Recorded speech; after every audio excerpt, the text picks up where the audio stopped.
Nighttime, the right time. We're going to continue today, dark mode, defining a variety of operations for the naturals that will hopefully be familiar, though of course we'll define them from scratch and on our kind of funny-looking unary naturals. Let's define some comparisons. We'll start with equality. So equality takes two numbers, an m, they're naturals, and we want to find out, hey, are they the same number or not? Here's one way to write it without without the comma match, with a nested match. We say, hey, let's look at the first number, n. If n is 0, let's look at the second number. If it's 0 also, we are good to go. If it isn't, we are not good to go. We are bad to go. We're donezo. It's false. They're not equal. And maybe n is the successor of some other number, s of n prime. Okay, well in that case, let's look at m again.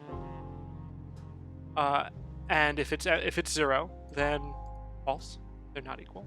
If it's successor of something, well now we have n is the successor of n prime, and m is the successor of m prime.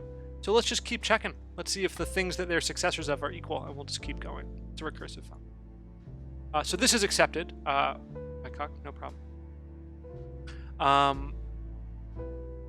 We could have written this with the comma-based match. We can look at that definition real quick if that's enlightening. And it'll look a little bit like minus.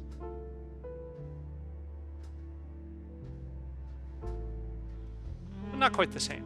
If n and m are both 0, we'll return true. If it's 0 and s of something, they're not equal. If it's s of something and 0, I'm just gonna boop boop boop. Line that up, make it look nice. Now, if n is the successor of something and m isn't, well, okay, those aren't equal either. Okay, lastly, we're in the case where we have s of n prime, s of m prime. Oh, we need more spaces. Well, Emacs magic right there for your evening. Okay, and then in this case, we'll just have to ask EQB n prime m prime. And we'll write the word n, so the syntax is correct. Coq is perfectly okay with this definition also. These definitions are identical.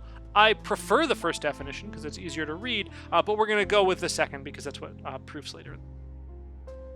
So that's all that's happening with the comma-based matches we saw in minus, is it's sort of letting you do more than one match at once. Okay, once we have equality, we can start asking about inequalities. One of your exercises is to define LEB, less than or equal to Boolean. Is n less than or equal to m? That's what your function to compute. And we've given you some tests here. Now, you'll notice here, when I ask it to compute, it says, oh yeah, if I compute LEB22, it doesn't go anywhere. Why? Well, because you didn't give me a definition.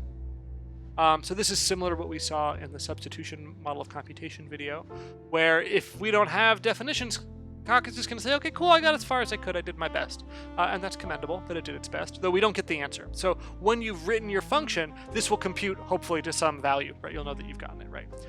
So what are the right answers? Well, 2 is less than or equal to 2, so this one should be true. This one, 2 is less than or equal to 4. That one should also be true. 4 is not less than or equal to 2. This one should return false. Once you've written that, you can define less than. And here we're saying, well, why don't you define this in terms of a previously defined function? There's a couple of different ways to go here. We've defined a bunch of functions that might help you, some of them right before, some of them well before, and you can think a little bit more about it. Relatedly, here's a different notion of comparison. This is one that shows up a lot in programming, though often you don't meet it till you're relatively advanced as a programmer. Rather than having functions equals and less than or equal to and greater than or equal to, we have a single function, compare, that returns an ordering. It says, hey, you give me two values, I'm just going to tell you their relationship to each other. Are they equal? Then I'll return EQ. Oops. If the first one is less than the second one, I'll return less than, otherwise I'll return greater than. So what's nice is that these operations up above, less than or equal to, equal, these are going to be sort of functions that walk all the way down both of our unary numbers, which is expensive. Whereas compare is going to give us a single answer. It's going to say, hey, this is the relationship that exists. So it's a super useful function to have. Okay. Once we have these notions of equality and inequality, we can start defining functions like minimum. Here, min returns the minimum of two natural numbers. We're working our way up in this section to a function called argmin3. Okay. Next. Here's argmin. Now this has some new syntax. Argmin says you give me uh, something of some type A. I don't know what it is. These curly braces mean I don't want to ever have to mention it again. For now, treat this just as syntax. We'll learn later on what precisely this means. Next, we say give me a cost function that says how much does this cost? Right, like a given A, is it a good one, a bad one? Give me a number that relates to it. And then give me two things of type A, and I'll give you back the one that's cheapest. That's what argmin is. Give me the argument that is minimal for our notion of cost. There's a lot of words. What goes on here? Well, we have this new form let, which is a way of assigning a variable. So we're going to say, okay, let C1 be the cost of O1. And let C2 be the cost of O2. These O stands for option. A would have been a good letter also. And then we say, hey, okay, if the cost of the first one was less than or equal to the second one, we'll return the first one. Otherwise, we'll return the second one. So think to yourself, does this return the thing that is cheapest? It does. What if they're the same cost? What'll it do? It'll return the first one. Okay, you need to return one of them. First one, leftmost, okay, English, left to right. I'm kind of feeling it. Argmin, very common function. Min3. I have three values and I'd like to compute the minimum. You could write it out all the way. And then you could define argmin3 in the same way. Compute all the costs, do all the relationships, return all the right things. But we could also just reuse the definitions, right? If you want to compute the minimum of three things, you could use min twice. If you want to compute the argmin of three things, you could use argmin twice.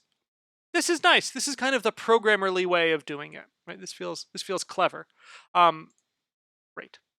That's this whole video. Bunch of new concepts. I'm sorry for the syntax here that goes unexplained. I really don't like showing things and not explaining them, but we're just going to do it for a bit now. In I think 2 days, we'll know in full detail what precisely these curly braces mean. For now, I just wanted to show the concept. Okay, 2 more videos coming up after this.